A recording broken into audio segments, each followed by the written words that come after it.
Hello, say hi to a happy day. Let's enjoy listening while I read to you a story, The Hare and the Tortoise. Nobody would say Tortoise was a speedy animal. Whatever he was doing, he took his time. Hare was just the opposite. He was always in a rush, scampering here and there, and not looking where he was going. One morning, Tortoise set out along the lane for his daily walk. He liked to stroll down to the old oak tree at the bottom of the hill and back again. He had only just set off when he saw something tiny in the ground. It was a snail, one of the few creatures slower than the tortoise himself. At that moment, Hare came hurtling up the hill.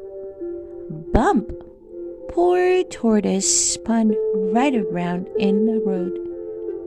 The surprise left Hare speechless for a moment, which gave Tortoise a chance to speak up.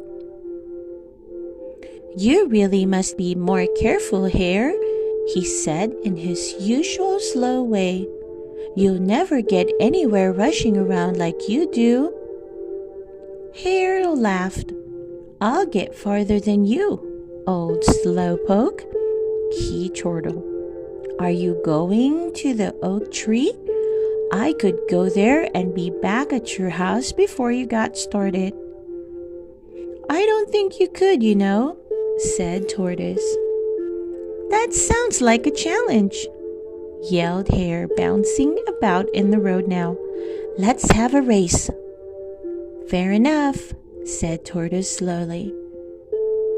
Oof, zoomed Hare. He was out of sight in seconds. Tortoise plodded on, just as he always did. Meanwhile, Hare was dashing down the lane, so full of himself that he jumped and skipped as he went. By the time he reached the oak tree, he was out of breath. "I'll just sit down here for a minute," said Hare to himself. "It will take all morning for Tortoise to get here. I've got plenty of time." The sun was warm. Before long, Hare began to feel drowsy and soon he began to snore. When Tortoise came slowly into view half an hour later, Hare was still asleep. Tortoise didn't say a word. He just kept walking. It was lunchtime when Hare woke up and remembered the race. He jumped to his feet and shot off down the lane. There was no sign of Tortoise. Hare ran faster than he had ever run before. That's pretty fast. He skipped to a stop outside Tortoise's house. To his horror, the door opened and the slow old creature appeared. "How?" panted Hare. "Slow and steady wins the race," said Tortoise, slowly and steadily. "Come on in." The end. I hope you enjoy listening to the story, The Hare and the Tortoise. Please don't forget to hit that like button and subscribe to listen to more of our favorite book stories. See you soon.